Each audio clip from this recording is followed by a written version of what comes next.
She won't remember signing anyway. That's what I heard through the baby monitor at 11:47 p.m. on a Tuesday night. My daughter-in-law's voice, clear as a bell, floating up from the kitchen 2 floors below. I'm Grace, and honestly, this is why I have trust issues. Imagine lying in bed and hearing your own family laughing about how they're going to trick you into signing away your life. Today we're talking about Gloria. Back to the story. She was talking to someone, a woman's voice I didn't recognize. They were laughing about something. Then Jenna said it again, slower this time, like she was savoring the words. Half the time she forgets where she put her glasses. We'll put the papers in front of her. Patrick will do his sad son routine, and she'll sign. She always signs what he gives her. I lay very still in my bed, staring at the ceiling. The baby monitor sat on my nightstand, its little green light blinking in the dark. Jenna had put it there 3 months ago. Just in case you need us during the night, she'd said, smiling that smile she saves for when other people are watching. We'll hear you if anything happens. Funny thing about baby monitors, the signal goes both ways. I didn't move. I barely breathed. My glasses, by the way, were exactly where I'd put them, on the 3rd shelf of my bookcase, behind my mother's old Bible. I put them there every night. Same spot for 8 months. But Jenna wouldn't know that. Jenna never came into my room unless she had to. The other woman spoke again. The appraisal came back. 420. Even better than we thought, Jenna said. I heard the clink of glasses. They were drinking my wine.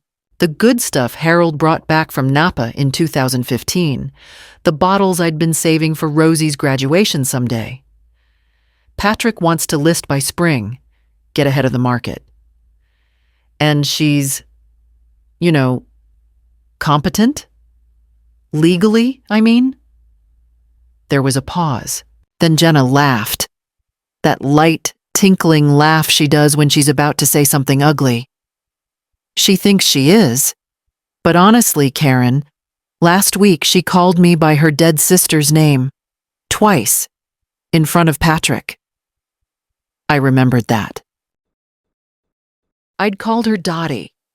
I did it on purpose, actually, just to see if she was listening to me at all. She wasn't. She just kept scrolling on her phone and said, without looking up. My sister Dottie died in 1987. I wanted to see if Jenna knew that, if she'd ever bothered to learn anything about the woman whose house she was living in. She hadn't. I reached for my phone in the dark. Not the smartphone Patrick gave me, the one with the big buttons and the simplified screen for seniors. No, my real phone, the one I bought myself at Target 6 weeks ago and keep in my pillowcase. Jenna doesn't know about this phone. Patrick doesn't either. I pulled up my contacts and found the number I needed. I didn't have to think about it. Some numbers you carry in your bones. I typed a text message. Arthur, it's Gloria Mendez. I need your help. Call me tomorrow at 10 a.m. Don't call the house line.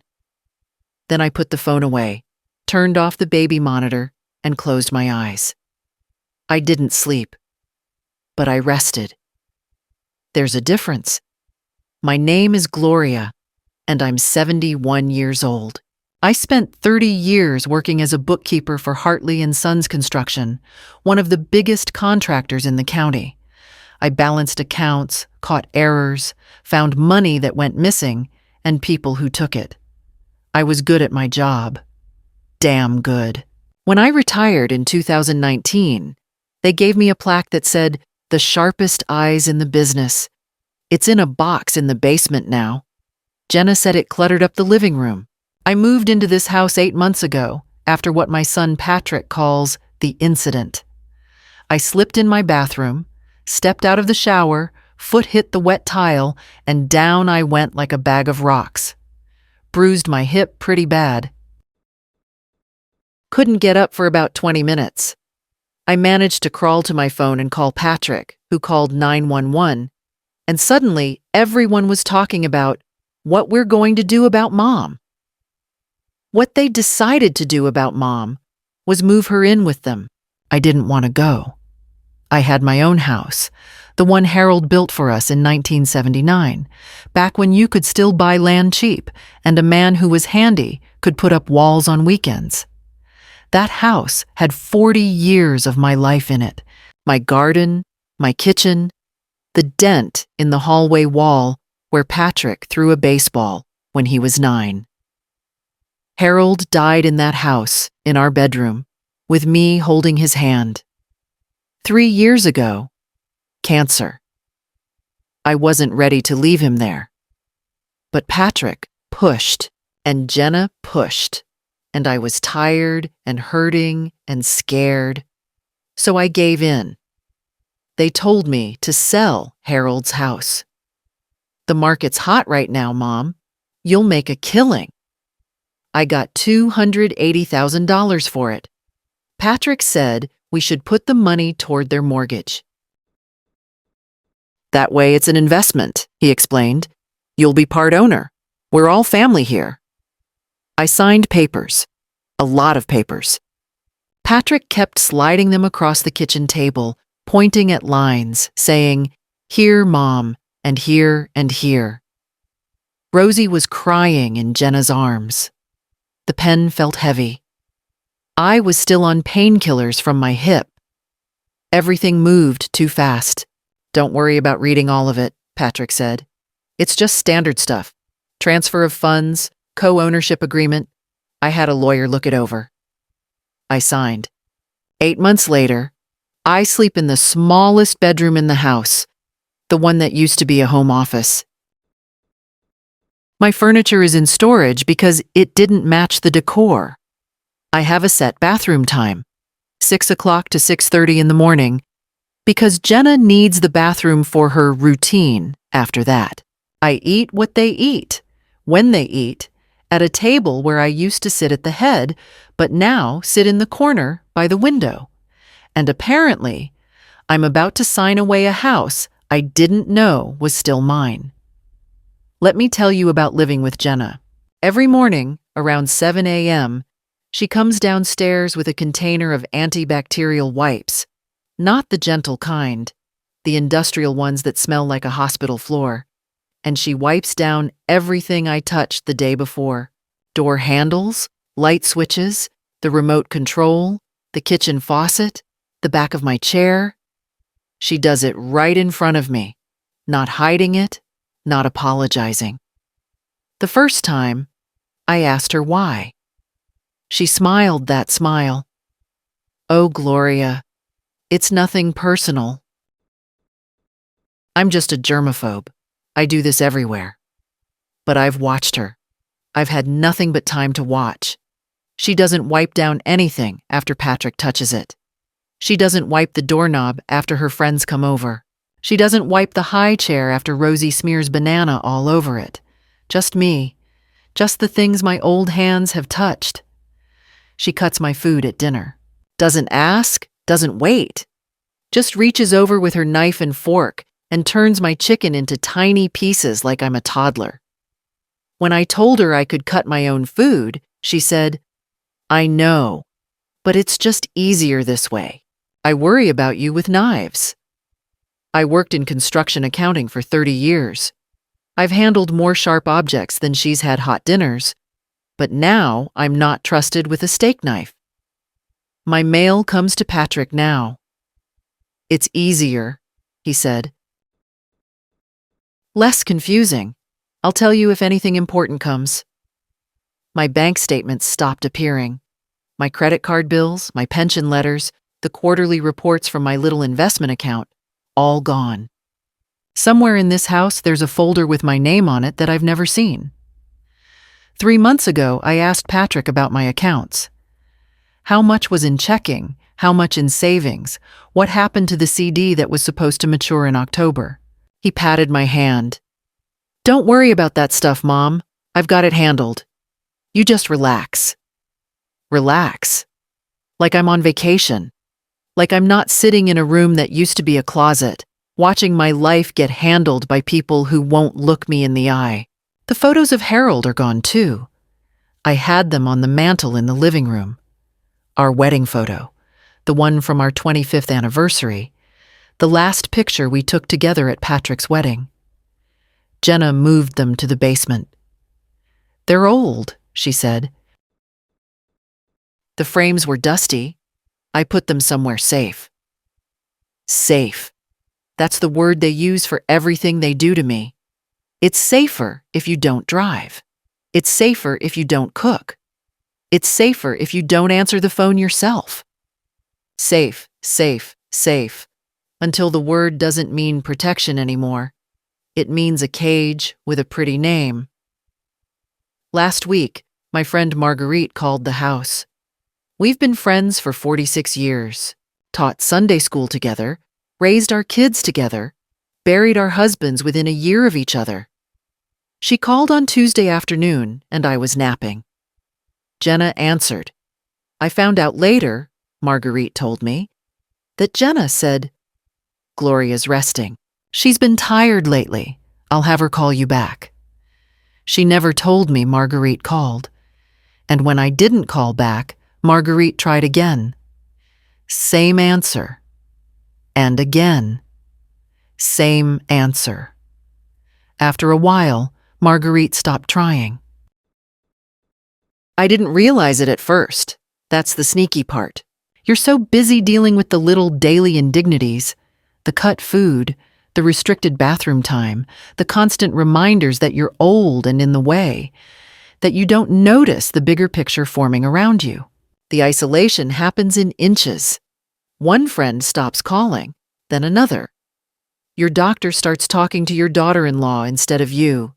Your bank statements go somewhere else. Your car keys disappear. And each time you think, well, maybe it's easier this way. Maybe I am too old to handle this.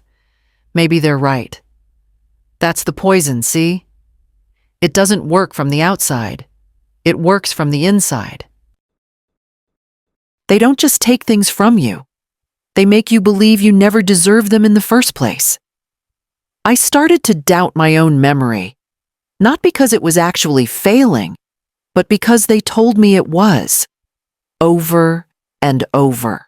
Every time I contradicted something, Jenna would sigh and say, "Gloria, we talked about this. Don't you remember?" And Patrick would give me that sad, patient look, like I was a dog that couldn't learn a new trick. After a while, you start to wonder, am I remembering wrong? Did we talk about this? Maybe I am confused. Maybe the problem is me. That's how it works. They don't cut you off from everyone at once. They just make it a little harder each time. A missed call here, and I forgot to tell you there. Until one day you realize you haven't talked to anyone outside the house in 3 weeks, and you can't quite remember how that happened. You start to feel like maybe you are confused. Maybe you are forgetting things. Maybe they're right about you. That's the part they don't tell you about getting old. It's not the aching joints or the blurry vision that gets you. It's the way people start to talk about you like you're already gone.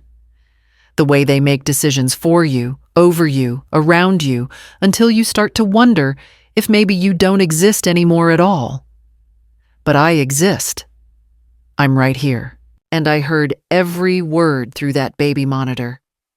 Let me tell you something about being 71. People think you get slower, and in some ways you do. My knees don't like stairs anymore. I need reading glasses for the newspaper. Sometimes I walk into a room and forget why I'm there. But hell, I did that at 40 too. What they don't tell you is that some things get sharper. Your radar for lies, for instance. When you've lived through Nixon and Reagan and watched the same promises break the same ways for 50 years, you start to see the patterns. You learn to watch hands, not mouths. You learn to listen for what people don't say. Harold used to call it my bullshit detector. He said I could spot a crooked contractor from 50 feet. That's why I married you, he'd say. Keeps me honest. I miss him. Every day I miss him. But I'm grateful too. Grateful that he died before he had to see what our son became. It would have killed him faster than the cancer. The next morning, Jenna made pancakes. She does this sometimes.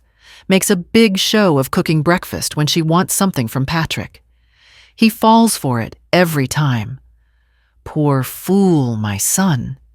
He married a woman who learned early that food is currency and love is a transaction. Patrick, she said sweetly, sliding a plate in front of him, I was thinking we should clean out the storage unit this weekend. I looked up from my toast. My storage unit. The one with my furniture, my photo albums, the boxes of things Harold collected over 50 years. Yeah, probably time, Patrick said through a mouthful of pancake. The rent on that thing is crazy. We should sell what we can and donate the rest. Sell? I said. They both looked at me like they'd forgotten I was there. That happens a lot. It's just stuff, Mom, Patrick said. Old furniture, old books. You don't need it anymore. You've got everything you need here. I thought about my grandmother's rocking chair, the one she brought from Puerto Rico in 1932. My mother nursed me in that chair. I nursed Patrick in it. It's solid mahogany, hand-carved, worth more in history than any dollar amount. I'd like to keep some things, I said. Jenna sighed. It's a particular sigh she has, one that says you're being difficult without using words. Gloria, we've talked about this. The house is crowded enough. Where would we put more old furniture? Old. She loves that word. Old furniture, old photos, old woman. Just a few boxes, I said. Photo albums. Some of Harold's things. We'll see, Patrick said, which means no. He stood up, kissed Jenna on the cheek, grabbed his coffee, and headed for the door. I've got to run. There's some paperwork I need you to sign later, Mom. Just insurance stuff. Insurance stuff. My throat went dry, but I kept my face calm. 30 years of looking at numbers, looking at liars, looking at men who thought they could slip one past me. Sure, honey, I said. Just leave it on the table. I'll look at it when I have my glasses. I can just show you where to sign, he said. Save you the trouble. I like to read things first. Old habit. He hesitated, just for a second. Then the smile came back. Sure, Mom. Whatever makes you comfortable. When he left, Jenna started clearing plates. She didn't look at me. I counted the pancakes left on the platter. 4. Enough for a person to have seconds, but she hadn't offered me any. I went back to my room and waited for 10 a.m. Arthur Brennan picked up on the second ring. Gloria, he said, and the warmth in his voice made my eyes sting. I got your message. What's going on? Arthur was the lawyer for Hartley and Sons for 20 years. We worked together on dozens of cases, contracts, disputes, that one fraud investigation where I found $200,000 in phantom invoices, and Arthur made sure the right people went to jail. He's 78 now, retired like me, but sharp as a tack. Some people get foggy with age. Arthur got meaner. I told him everything. The baby monitor, the conversation, the papers Patrick wanted me to sign, the money from Harold's house, all of it. He was quiet for a long moment. Then he said, Gloria, when you signed those papers 8 months ago, the ones about the house, the co-ownership thing, do you remember if there was a notary present? I thought back. The kitchen table. Rosie crying, Patrick's finger tapping lines on the paper. Jenna standing in the doorway, arms crossed.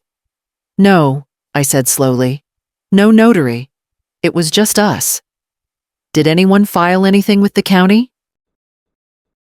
Did you go to a recorder's office? Sign anything in front of an official? No. Patrick said he'd handle all that. Arthur made a sound. Half grunt, half laugh. He handled it all right. Gloria, sit tight. I'm going to make some calls. He called back 2 hours later. Are you sitting down? I'm 71, Arthur. I'm always sitting down. He laughed. Then he told me, the deed to the house, the one Patrick and Jenna live in, the one they're trying to sell, is in my name.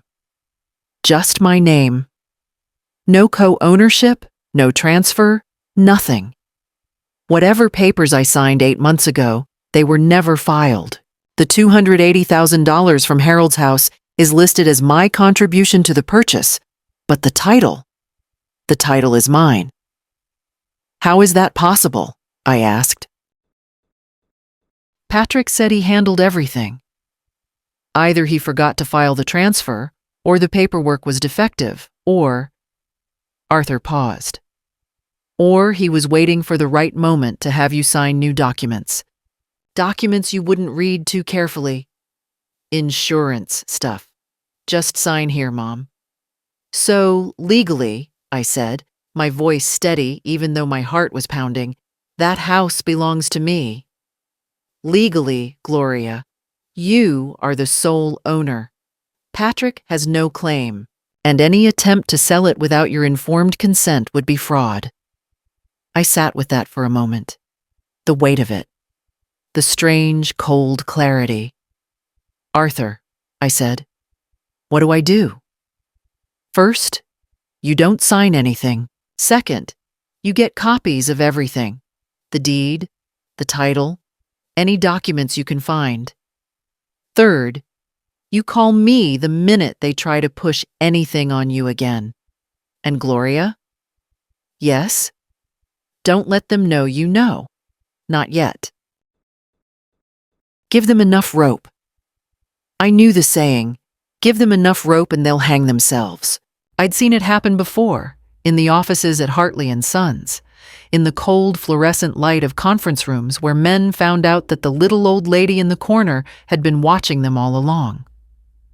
I can do that, I said. I know you can, Arthur said. Sharpest eyes in the business. You remember? I remembered. I remembered the time I caught a foreman billing us for lumber that never existed. I remembered the year I found $50,000 in double-paid invoices that nobody else noticed. I remembered the look on that subcontractor's face when I spread his fake receipts across the conference table and asked him, very politely, if he'd like to explain the math. 30 years. 30 years of men thinking they could slip one past the quiet lady in the corner office. 30 years of proving them wrong.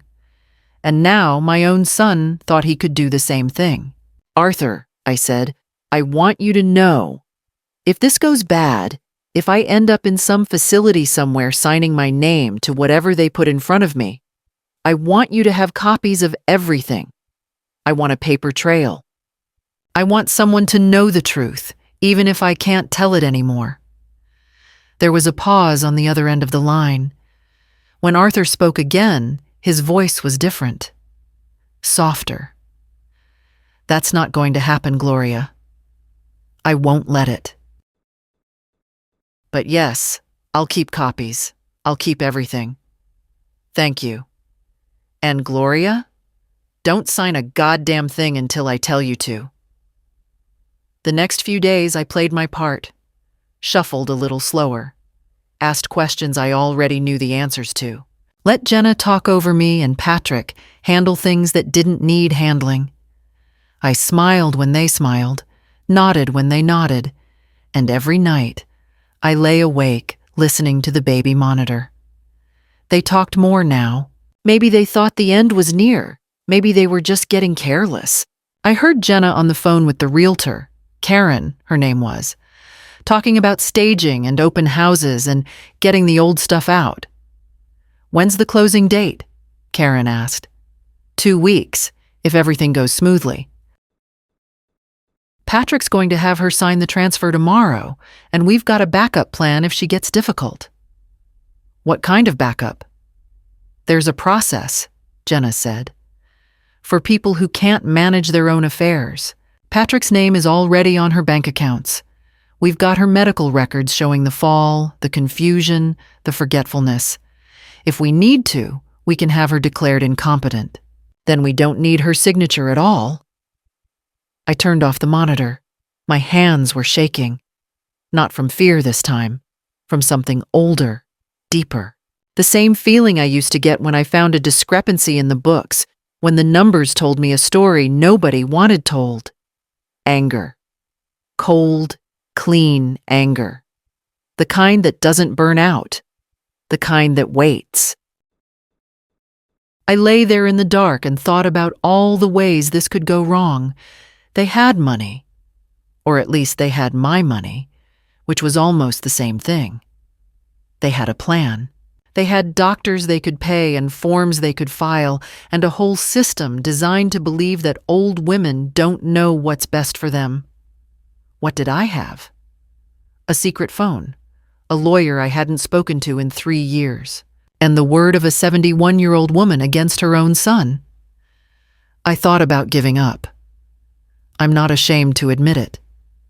There's a certain kind of peace in surrender, a relief in letting go. I could sign the papers. I could move to the memory care facility. I could let them have everything and spend whatever time I had left not fighting, just existing. Harold wouldn't want that. But Harold was dead. And the living have different needs than the dead. But then I thought about Rosie, my granddaughter. 11 months old, just starting to walk, just starting to say words. She'd grow up knowing whatever story Patrick and Jenna told her about her grandmother, the confused old woman who couldn't take care of herself, the burden they generously carried, the sad ending to a sad life. That wasn't my story. That wasn't who I was. And I'd be damned if I let them write the ending for me. I got out of bed, careful and quiet, and went to Patrick's office. He keeps it locked now. Work stuff, Mom, confidential. But he's used the same combination for everything since he was 12. His birthday backwards. The lock clicked open. I didn't turn on the light. I used the flashlight on my phone, the one they didn't know I had. And I went through his files, one by one, the way I used to go through invoices at Hartley and Sons. I found it in the bottom drawer. A folder labeled Estate Planning. Inside, the deed transfer he wanted me to sign. My name on the seller line, his on the buyer, dated for next week. Below that, a letter from a doctor I'd never seen, summarizing my cognitive decline based on notes from Jenna. Notes about me forgetting names, getting confused, needing help with basic tasks. Below that, paperwork for guardianship proceedings, partially filled out. Patrick's name where it said petitioner, and at the very bottom, a sticky note in Jenna's handwriting. Memory care facilities, costs, insurance. I photographed everything, every page, every note, every damning piece of paper. I put the folder back exactly where I found it, locked the drawer, and went back to my room. I didn't sleep. But for the first time in 8 months, I wasn't afraid. The next morning, I met the neighbor. Her name was Beatrice Okonkwo, and she'd lived across the street for 3 years. I'd seen her before. A tall Nigerian woman in her 60s, always impeccably dressed, always carrying herself like she had somewhere important to be. We'd waved a few times. That was all. I was checking the mail, actually checking it myself for once because Jenna was at a yoga class and Patrick was at work, when Beatrice came up her driveway. She saw me and stopped. "Mrs. Mendez," she said, "I haven't seen you outside in a while." "Gloria, please," I said. "And no, I suppose I haven't been out much." She looked at me for a long moment. really looked. Not the way Jenna looks at me, like I'm a problem to be managed. Not the way Patrick looks at me, like I'm a chore to be completed, like she was actually seeing me. "You look like you're carrying something heavy, dear," she said. I don't know why I told her. Maybe because she was the first person in months who actually asked. Maybe because I was tired of swallowing everything. Maybe because my mother always said, "God puts people in your path for a reason." So I told her. Not everything, not the details, but enough.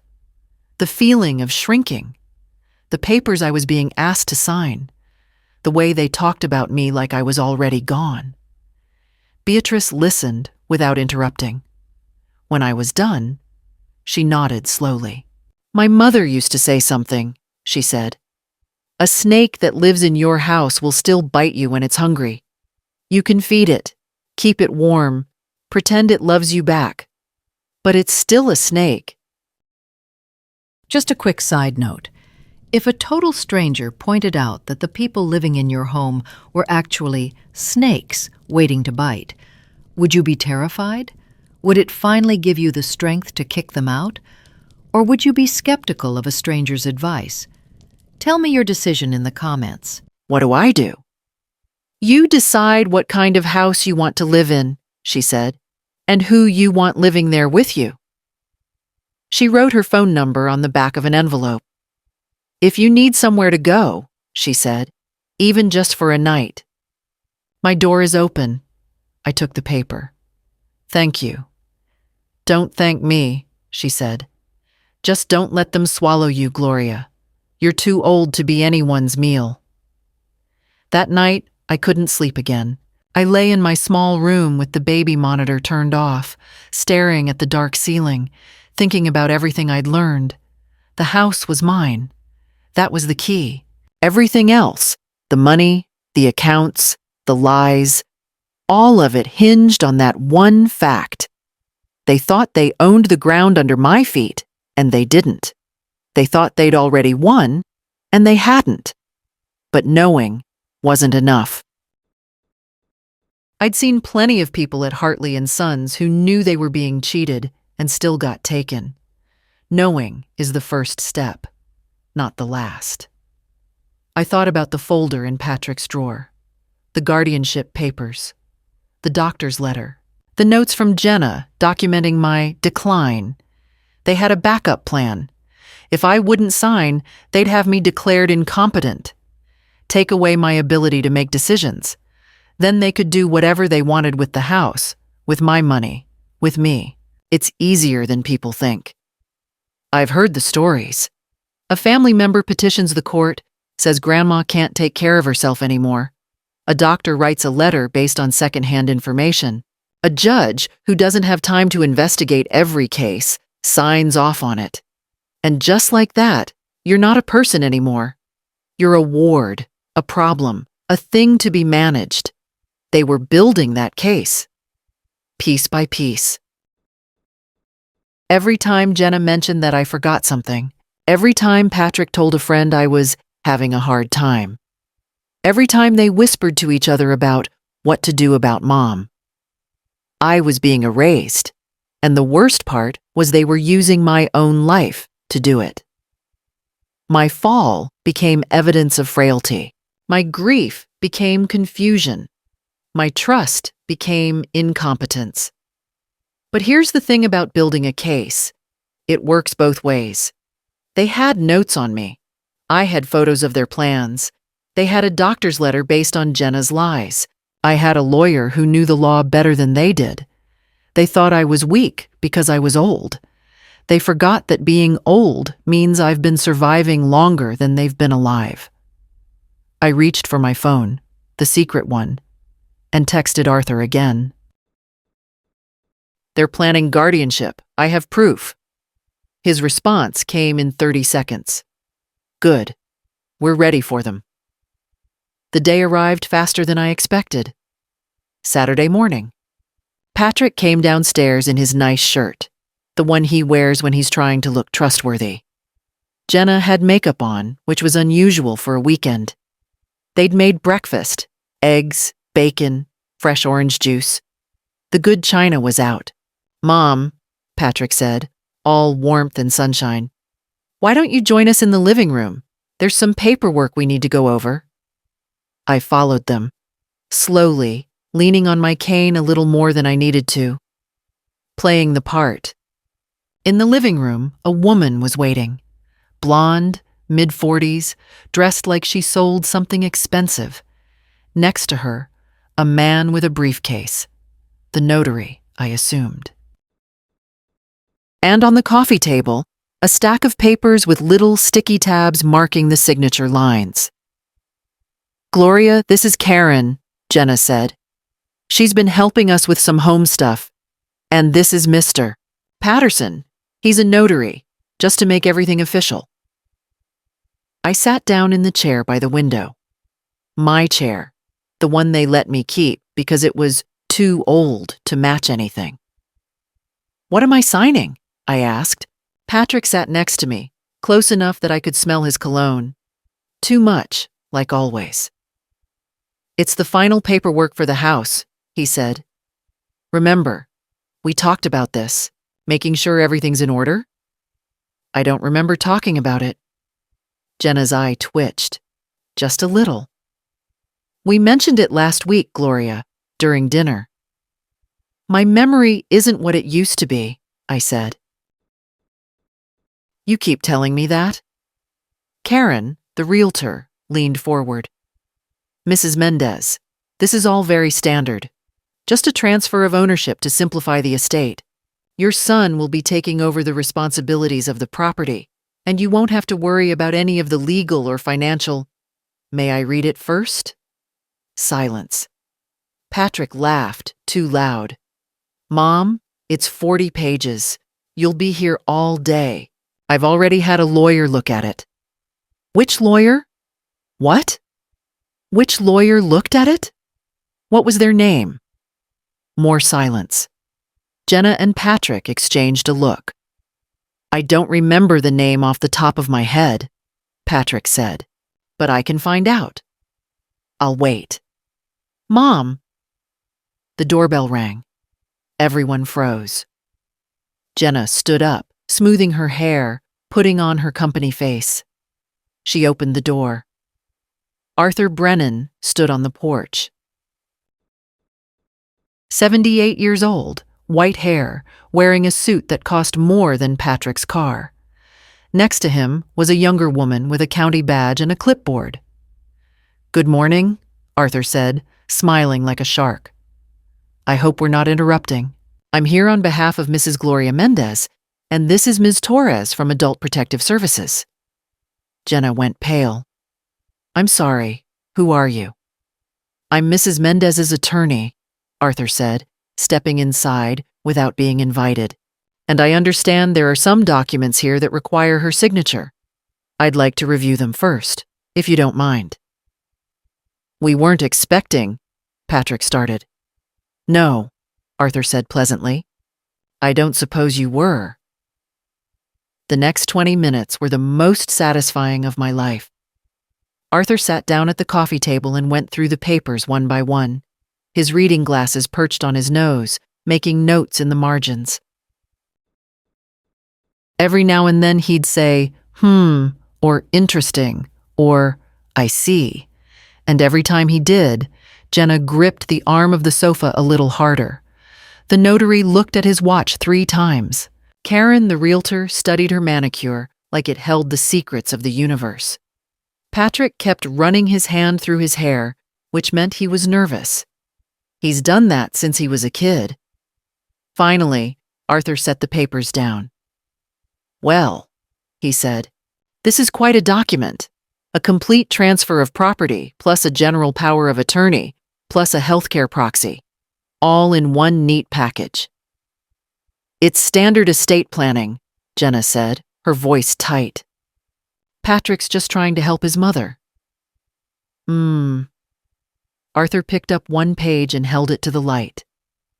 "The thing is, This document transfers ownership of a house that Mrs. Mendez already owns. Solely. Her name is on the deed. Has been since she contributed $280,000 to its purchase 8 months ago. Patrick's face went white, then red. That's not the papers. We filed. You didn't file anything, son. Arthur's voice was almost gentle. I checked. The county has no record of any transfer, which means this house belongs to Gloria, not to you, not to your wife, and any attempt to sell it without her informed voluntary consent would be fraud. There must be some mistake, Karen said, standing up. I've been working with this couple for months. They assured me. They assured you of something that wasn't true, Arthur said. I suggest you leave, Ms. Delacroix, before this situation becomes more complicated than it already is. Karen picked up her bag so fast she nearly knocked over the lamp. She was out the door in 30 seconds. The notary followed, muttering something about a scheduling conflict. That left me, Arthur, the woman from APS, and my son and his wife. Jenna turned to me. Gloria, I don't know what this man has been telling you, but I heard you, I said. She stopped. Through the baby monitor, the one you put in my room to listen to me. I heard you tell Karen that I wouldn't remember signing. I heard you laugh about it. I heard you talk about having me declared incompetent so you could take everything without asking. Jenna's mouth opened and closed. No sound came out. And I found the files, I continued. The fake doctor's letter, the guardianship papers, the notes about memory care facilities. I looked at Patrick. My son. The boy I nursed and raised and loved with everything I had. I found all of it, Patrick. I saw what you were planning. Patrick looked at the floor. Mom, I can explain. Can you? My voice cracked, just a little. Can you explain why you moved me into your house and took my money and then treated me like a stranger? Can you explain why your wife wipes down everything I touch like I'm contaminated? Can you explain why you took my mail, my bank statements, my independence piece by piece until I started to wonder if maybe I really was losing my mind? We were trying to help, he said, but his voice was small. A child's voice, caught in a lie. You were trying to help yourselves, I said. I've seen it before, Patrick. I worked 30 years catching people who thought they were smarter than the numbers. Give them enough rope, Arthur used to say. They always hang themselves. Arthur stood up. I think we're done here. Ms. Torres has some questions she'll need to ask, and I'll be filing a report with the county regarding this attempted fraud. Gloria, I'd recommend you find alternative living arrangements while this gets sorted out. I have somewhere to go, I said. I thought of Beatrice, across the street, with her open door and her wisdom about snakes. Mom, Patrick said, please, can we just talk about this? I looked at him for a long moment. My son. I remembered him at 3 years old, running toward me with his arms open, shouting, Mama, like I was the whole world. I remembered him at 16, surly and distant, but still coming to sit with me when he was scared about a test or a girl or the future. I remembered him at his wedding, dancing with me to our song, the one Harold and I loved. I remembered all of it. Every year, every moment, every piece of my heart I'd given him without asking for anything back. We'll talk, I said, but not today. Today, I need you to understand something. I stood up, slowly, but without help. This is my house, I said. My name is on the deed, and you have until the end of the month to find somewhere else to live. Jenna made a sound like she'd been slapped. You can't just— I can, I said. It's my house. I have the papers to prove it. Arthur has 3 copies. I walked toward the door. Arthur followed. Ms. Torres made notes on her clipboard. At the threshold, I turned back one more time.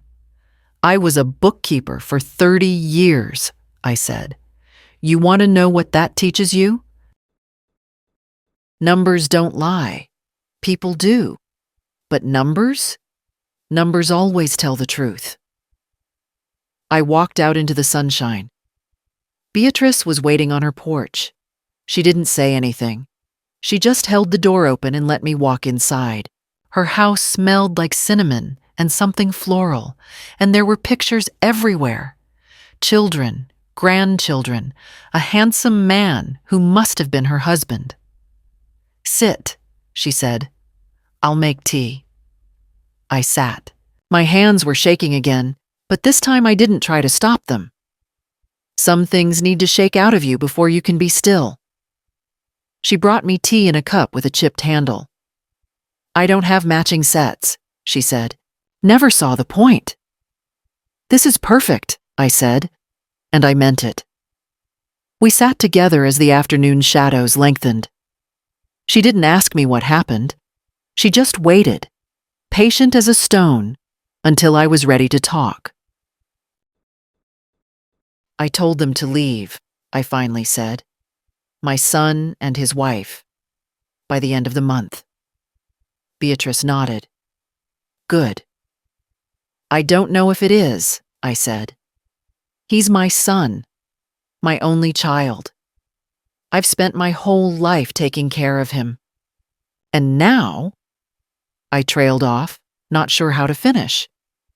And now you're taking care of yourself, Beatrice said. That's not a betrayal, Gloria. That's a correction. I thought about that. A correction. Like fixing an error in the books. Like making the numbers add up the way they were supposed to. I'm scared, I admitted. I've never lived alone. Not really. Harold was always there. And then Patrick? And then people who wanted what you had instead of who you are, Beatrice said. You're not alone now either. You're just surrounded by different people. She reached over and patted my hand. Her skin was warm and dry, the hand of a woman who'd done her share of work. Stay as long as you need, she said.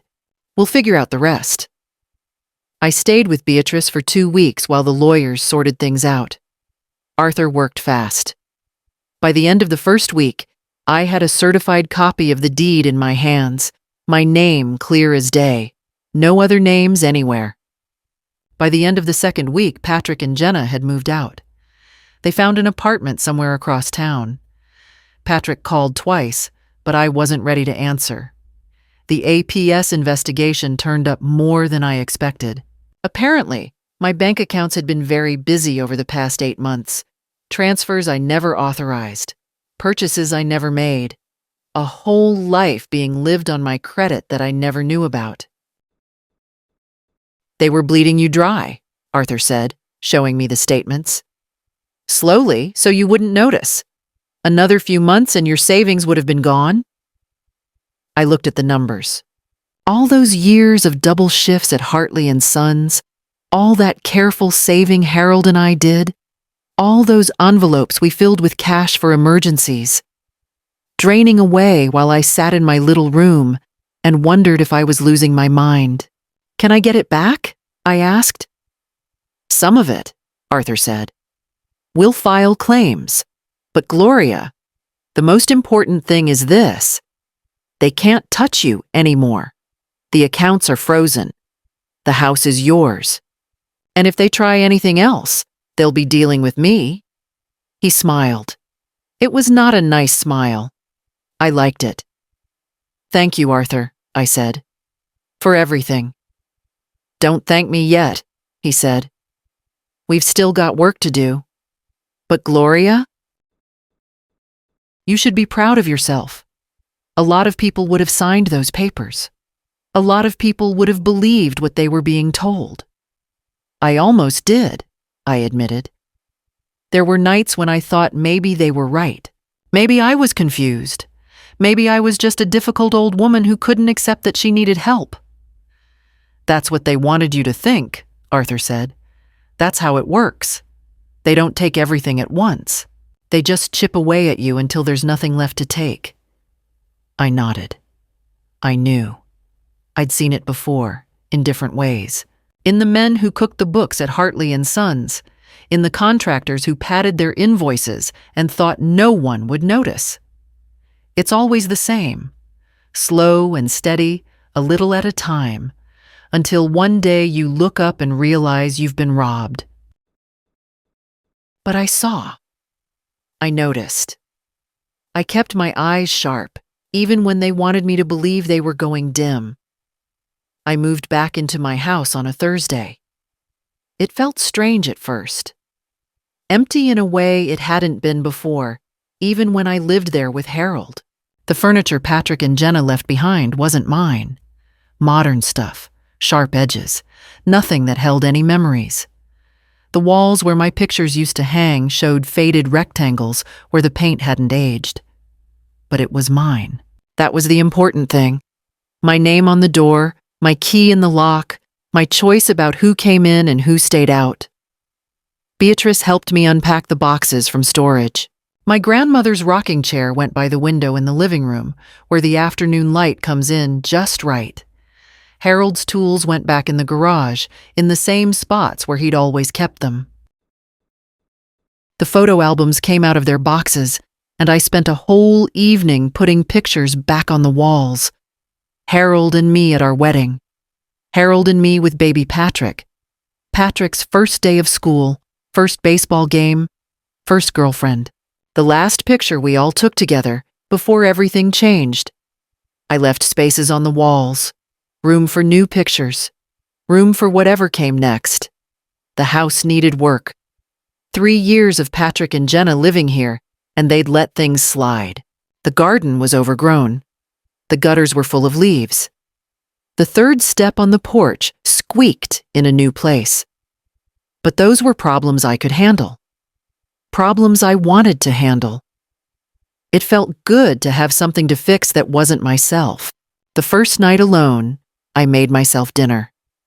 Nothing fancy, just soup and bread, the kind Harold used to love. I set the table for one and sat down in the chair at the head, where I belonged. The house was quiet around me. No footsteps overhead, no whispered conversations through the walls. Just me and the ticking of the clock and the creak of the old boards settling in for the night. I thought I'd be lonely. Instead, I felt something I hadn't felt in months. Peace. A month later, Patrick called again. I answered this time. "Mom," he said. His voice was different, smaller. "Can we talk?" I could have said no. Part of me wanted to. The part that remembered the baby monitor, the papers, the way Jenna wiped down everything I touched like I carried some disease. But another part of me remembered the little boy who used to bring me dandelions in his sweaty fist, the teenager who sat with me in the dark when his father was sick, the man who cried at Harold's funeral like his heart was breaking. "Come over," I said. "Sunday. Just you." He came alone, like I asked. He sat in my living room, on the new couch I'd picked out myself, and he looked around at the pictures on the walls like he was seeing them for the first time. "I'm sorry," he said. "I know that's not enough, but I am." "It's not enough," I agreed, "but it's a start." He told me things, how the debt had piled up, how Jenna pushed and pushed for more, how he'd convinced himself it was for my own good, that I couldn't take care of myself, that he was doing me a favor by taking control. I wanted to believe it, he said. It was easier than admitting I was taking from my own mother. "You were," I said. "You were stealing from me.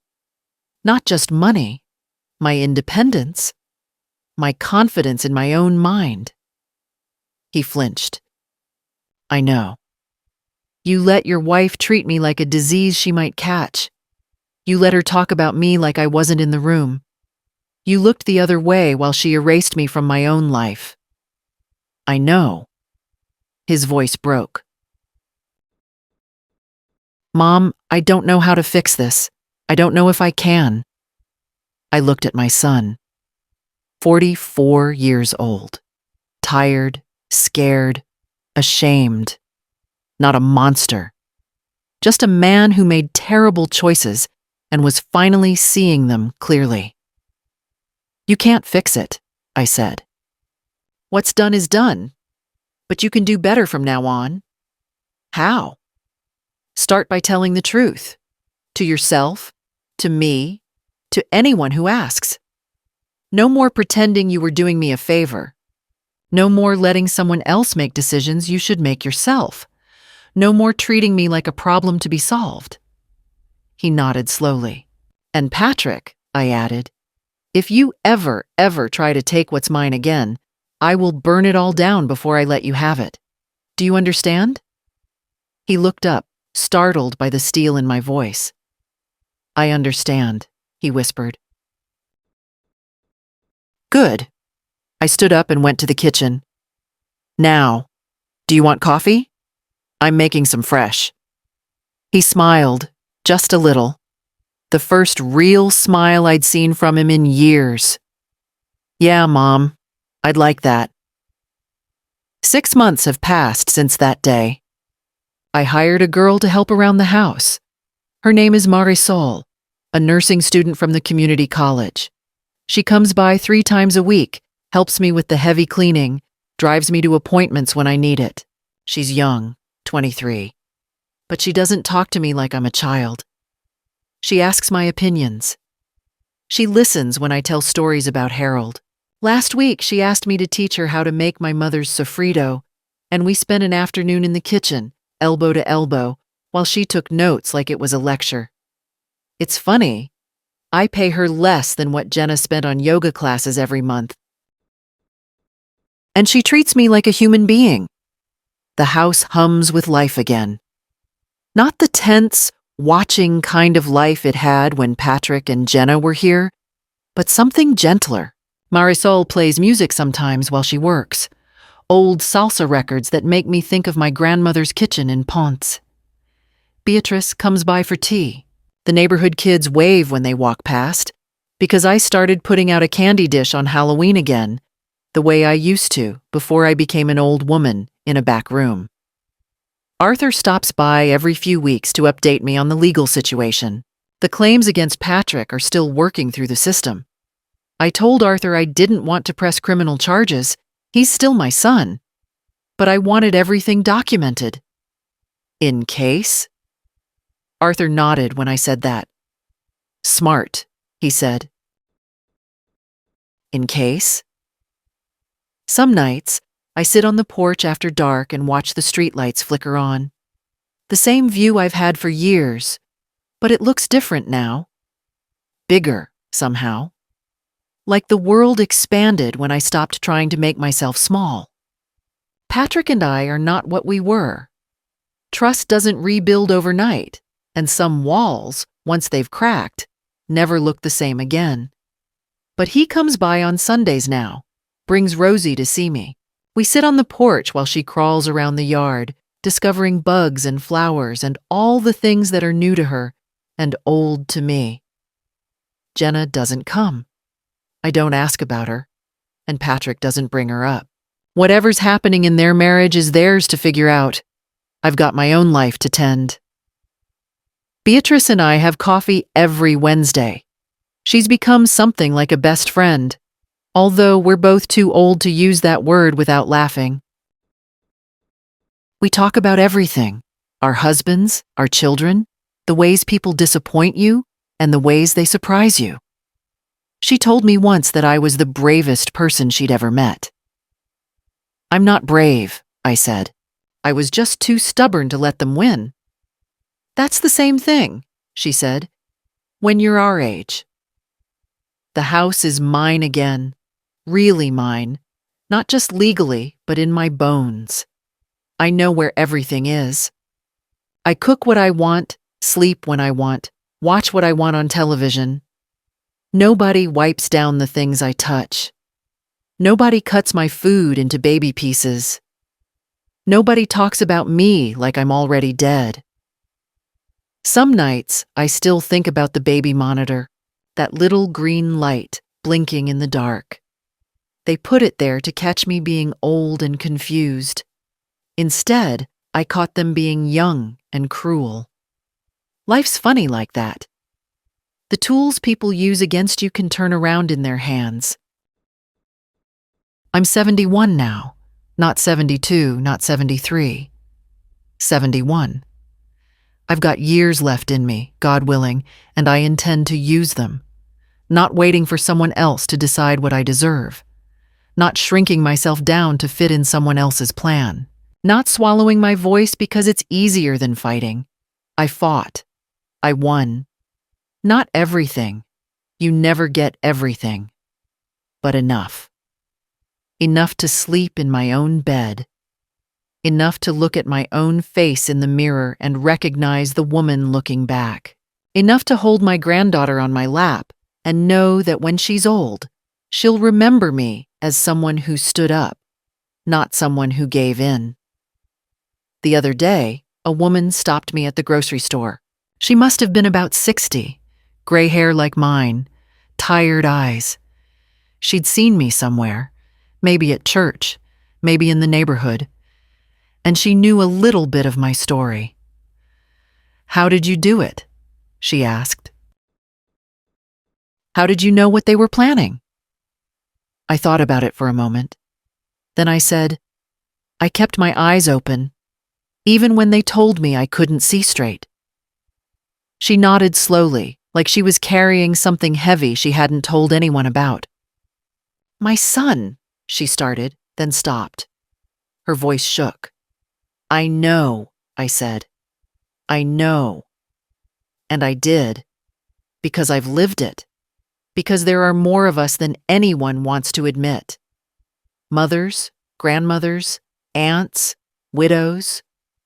Women who gave everything and woke up one day to find it being taken back, piece by piece, by the people who were supposed to love us most.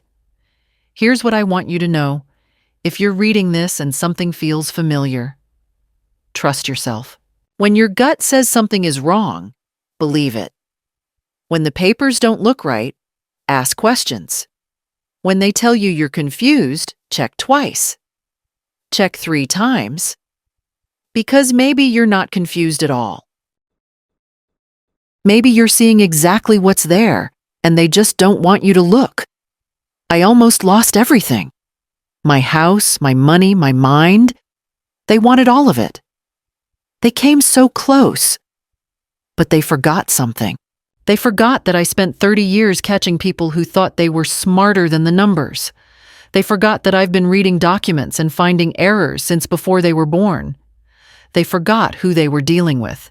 Don't let anyone forget who you are, even if they live in your house, even if they call you mom, even if they smile when they slide the papers across the table.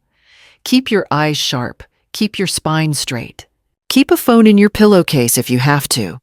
And if you hear something through the baby monitor that breaks your heart, good. Let it break. Then pick up the pieces, call your lawyer, and show them what an old woman can do when she decides she's done being handled. I'm Gloria Mendez. I'm 71 years old. I own my house. I control my money. And I answer to nobody but myself. That's my story. Now tell me yours. Because I know I'm not the only one who spent nights staring at the ceiling, wondering if the people I raised would really do this to me. I know I'm not the only one who found something ugly hiding where love used to be. So tell me. Leave a word, a line, a story. Tell me what happened. Tell me what you're afraid of. Tell me you're still here, still fighting, still too stubborn to let them win. We're not invisible. We're not confused. We're not waiting to be cleared away so someone else can have our room. We're still here. And we're just getting started. Gloria didn't just stop them. She bankrupted their plan before it even started. They thought they were smarter than the numbers, but she proved them wrong. You guys are the best. Thanks for watching. You know, what really sticks with me is the baby monitor. Jenna put it there under the guise of safety, but it became the very thing that exposed her greed. Talk about poetic justice. I love that Gloria kept her cool. She never lost her glasses. She was just watching them lose their minds.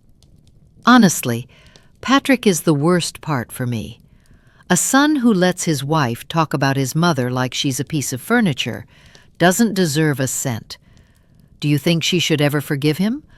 Or is it time for him to find a new place to live? Hit that like button if you're Team Gloria. See you in the next one.